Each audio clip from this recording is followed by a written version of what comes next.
एक प्रश्न किसी ने किया कि आप जो प्रायः ये कहते हैं कि श्री जी सर्वोपरि और उन्हीं के अंश से दुर्गादि शक्तियां हैं, तो मुझे चुभता है कि जैसे आपकी इष्ट राधा महारानी है, ऐसे हमारी इष्ट माता जी हैं, तो आप कहते हो करोड़वें अंश में दुर्गा जी हैं श्री राधा रानी के, तो हमको भी तो चुभता है कि आप कहते हो। हम नहीं कह रहे। तस्मात् शास्त्रम प्रमाणम ते कार्याकार्यो व्यवस्थित हो। पहली बात तो हमारी श्री जी क्या है, जब हम श्री जी से चित्त जोड़ेंगे तब पता चलेगा। और दूसरी बात है कि जो शास्त्रों में लिखा है उसे, पद्म पुराण पातालखंड अध्याय 81, भगवान शंकर कैलाश में विराजमान है। देवर्षि नारद जी शनकादि बड़े बड़े महापुरुषों की सभा लगी हुई, उस सभा में कह रहे हैं, नारद जी को संबोधन करके भगवान शिव कह रहे हैं, नारद जी, ये जो श्री कृष्ण प्रिया राधा है, ये महाचैतन्य शक्ति स्वरूपा जितनी भी देवियां हैं, ये सब इनके अंश से प्रकट हुई है। ये अंतरंग विभूति है, इसीलिए इनको कोई जानता नहीं, अत्यंत गोपन तत्व है, इसीलिए इनका एक नाम गोपी है। श्री कृष्ण सदैव इनकी आराधना करते, इसलिए नाम इनका राधा है, और ये सदैव श्री कृष्ण की आराधना में रहती, इसलिए इनका एक नाम राधिका है। ये और श्री कृष्ण दो नहीं है, श्री कृष्ण में राधा है, राधा में श्री कृष्ण है।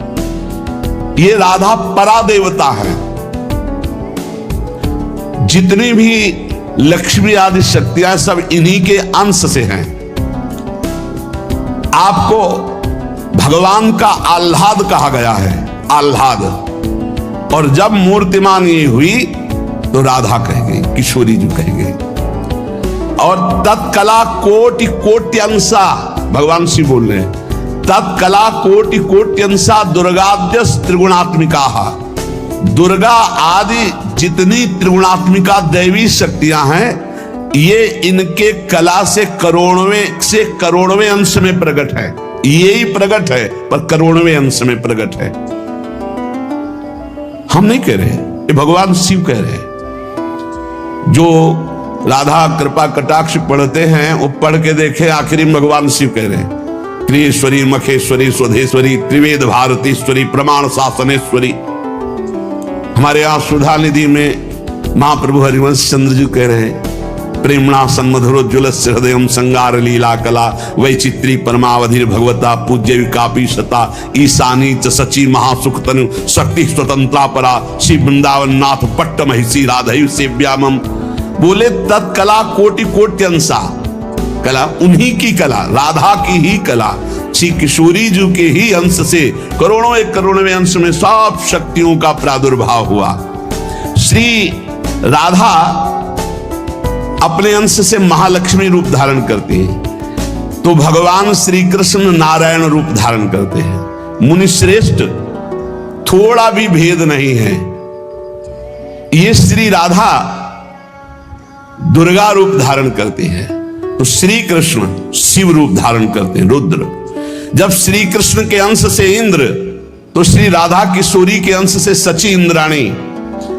जब श्री कृष्ण के अंश से ब्रह्मा, तो राधा किशोरी के अंश से सावित्री देवी। जब श्री कृष्ण के अंश से यमराज, तो उनकी पत्नी धूमोरणा के रूप में श्री राधा किशोरी। अधिक क्या कहूं, इन दोनों के सिवा किसी की सत्ता ही नहीं।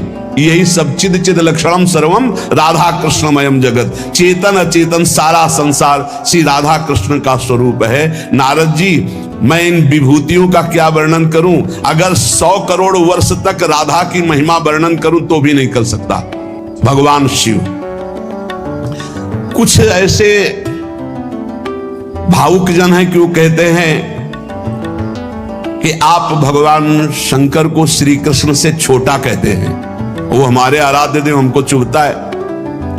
देखो, जब तत्व की चर्चा होगी तो एक है, और जब लीला की चर्चा होगी तो वही एक विविध लीलाएं करता है, वही एक विविध लीलाएं करता है। रास में भगवान शंकर आए अगर थोड़ा भी शास्त्र को पढ़े हो तो पढ़ के देख लेना। गोपी रूप धारण किया, रास में प्रवेश पाया, श्री कृष्ण चरण वंदना, किशोरी जी की चरण वंदना, और फिर गोपी रूप धारण करके रास में प्रवेश। अच्छा, कोई भी ये कैसे नकार सकता है कि भगवान शंकर की जटाओं में गंगा जी हैं? और वो गंगा जी क्या है, क्या आप नहीं जानते हो? गंगा तरंग रमणीय जो जटा कलापम गौरी विभूषित वाम भागम, भगवान शिव के लिए आता है। तो जो जटा कटा संभ्रमम भ्रमण नीलम पर निर्झरी जो विराजमान है गंगा जी, वो कौन है? गांगम वारी मनोहारी मुरारी चरण अच्युतम त्रिपुरारी शिरस्चारी पापा पहारी पुनः तुमा।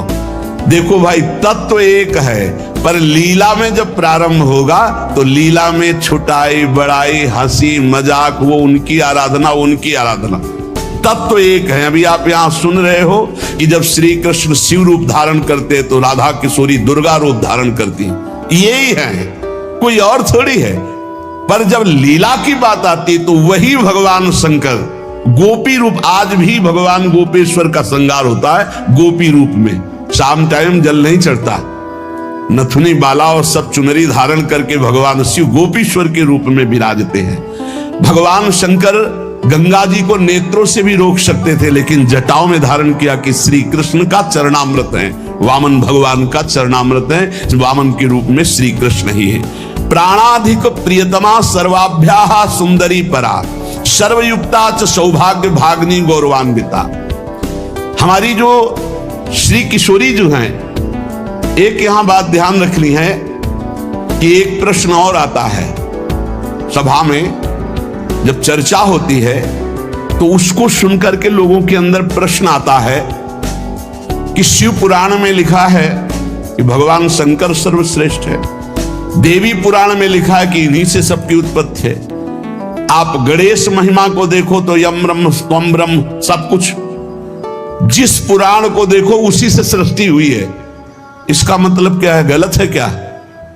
जब तुम शिव पुराण पढ़ोगे तो शिव तत्व से ही सबकी उत्पत्ति है, सब कुछ शिव तत्व है। पढ़े हैं, जैसे आप कहा भगवान शंकर ने चिद चिद लक्षणम सर्वम राधा कृष्णमयम जगत, ऐसे कहा गया है हे भगवती हे भगवान, आपसे ही सृष्टि प्रकट है शिव पुराण में, क्योंकि जितनी माताएं वो सब भगवती हैं और जितने पुरुष हैं वो सब हे भगवान शिव आपका ही स्वरूप है। चराचर जगत शिव और पार्वतीमय है। भगवान का ऐसा लिंग प्रकट हुआ शिव जी का कि 100 कल्प तक ब्रह्मा जी उतरते चढ़ते रहे, पार न पाया।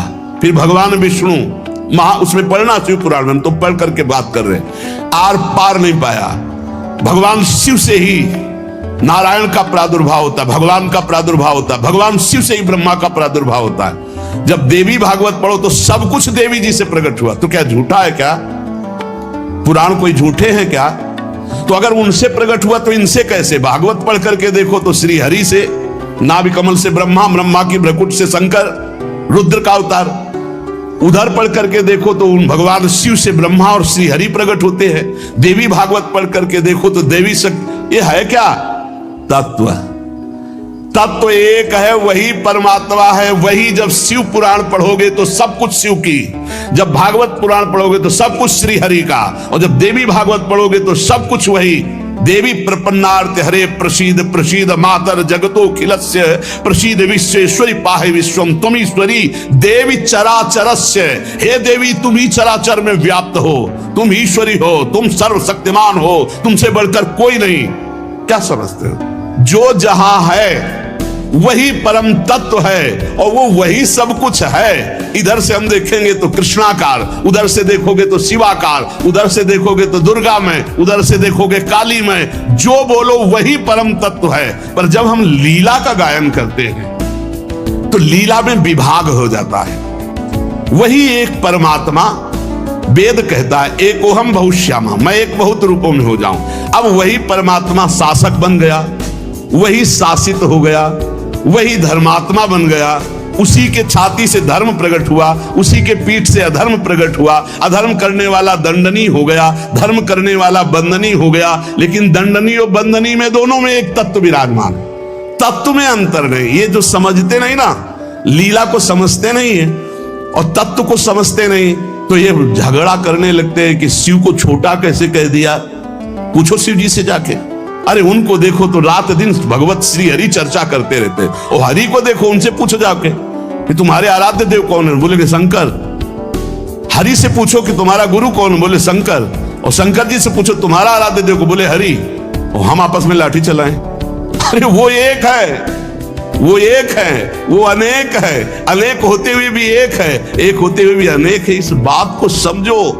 जब देवी भागवत, तो देवी ही सब कुछ है, देवी के ही अंश से राधा है, समझिए आप। जब हम वृंदावन से बोलेंगे तो राधा के अंश से देवी है, जब आप शिव पुराण से बोलेंगे तो शिव के अंश से हरि है, और जब भागवत पुराण से बोलेंगे तो हरि के अंश से शिव है।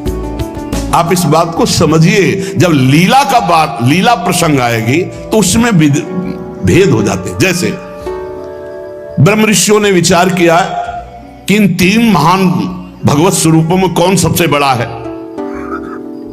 क्या उन ब्रह्म ऋषियों को पता नहीं कि हरि ही ब्रह्मा है, ब्रह्मा हरि ही शिव है। शिव ब्रह्मा और हरि में किंचित मात्र भेद नहीं। स्वयं भगवान बोले मैं ही हर हूं, मैं ही विधि हूं, मैं ही हरि रूप हूं। जगह जगह वर्णन है।